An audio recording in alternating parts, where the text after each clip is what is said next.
If you ask me, after many years working in finance, which lesson from Warren Buffett has stayed with me the most, it's not the formulas, not the PE or PB ratios, not the numbers that make most people's heads spin.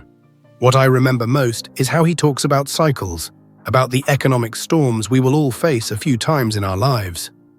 Buffett once said he has lived through more than a dozen recessions and might still see a few more before he leaves this world. It sounds like a simple statement, but when you really understand it, it changes the way you look at money entirely. I remember the first time I heard him recount the story of 2008. Buffett said that while all of Wall Street felt like it was sinking, banks closing, companies collapsing, investors running for the exits, the only thing he noticed wasn't the end, but the smell of opportunity. Most of us, when we see everything flashing red, feel the urge to flee. It's the same instinct as seeing your electric bill spike and immediately wanting to turn off everything in the house.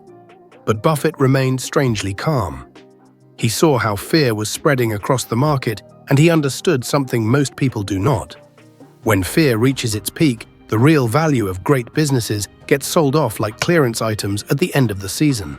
Buffett isn't smarter than the rest of the world, but he has something many people lack: preparation. He doesn't wait for the storm to arrive to start searching for a raincoat. And that is his number one strategy before every recession: prepare long before the bad news arrives. Buffett prepares by holding a lot of cash. What's interesting is that he was criticized for this for years. Why don't you invest it all? You're wasting growth opportunities, people asked him. But he just smiled, because he understood something they didn't. Cash is oxygen during a crisis. When others run out of oxygen, you're the only one who can still breathe. And when that happens, you can do what others cannot. Buy great assets at prices so cheap they only appear a few times in a lifetime. You see, a recession is not the time to learn how to swim. Doing that will only make you drown faster.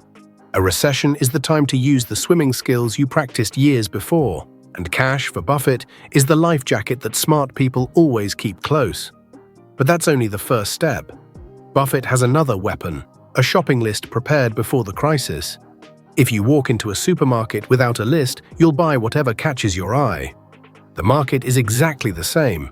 If you wait until prices crash to start thinking about what to buy, you've already lost. Because in that moment, your emotions take control. The news is terrible, stocks are falling too fast, and all you want to do is run.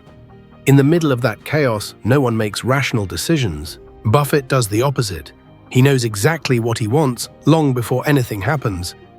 Everything is researched carefully: which companies are great, what their competitive advantages are, how they earn money, and what their true value is. So when a crisis hits and prices collapse, he's not confused. He simply follows the plan he made years earlier: buy great companies at unbelievable prices.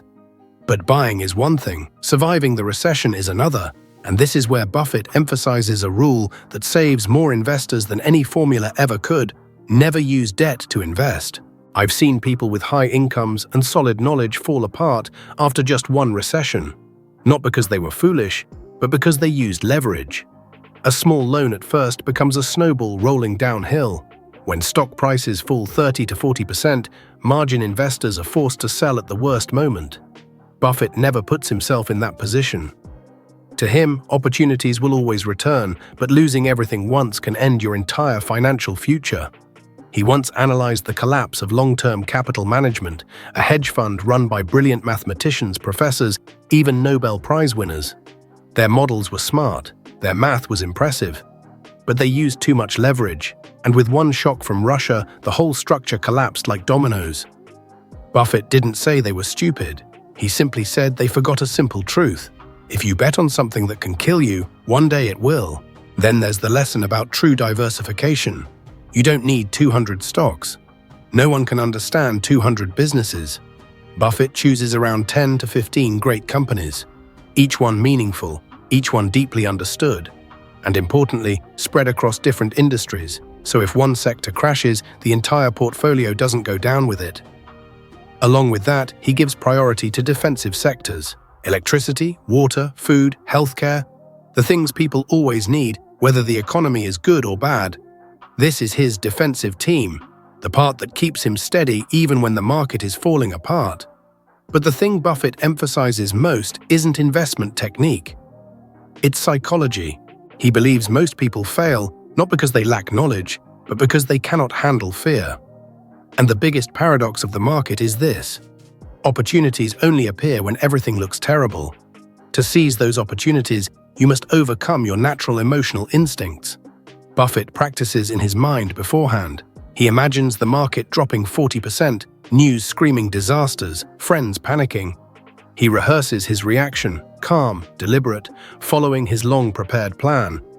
So when the real crisis hits, his mind is not shocked, because he has already faced it hundreds of times in thought. Another lesson I truly appreciate is living simply.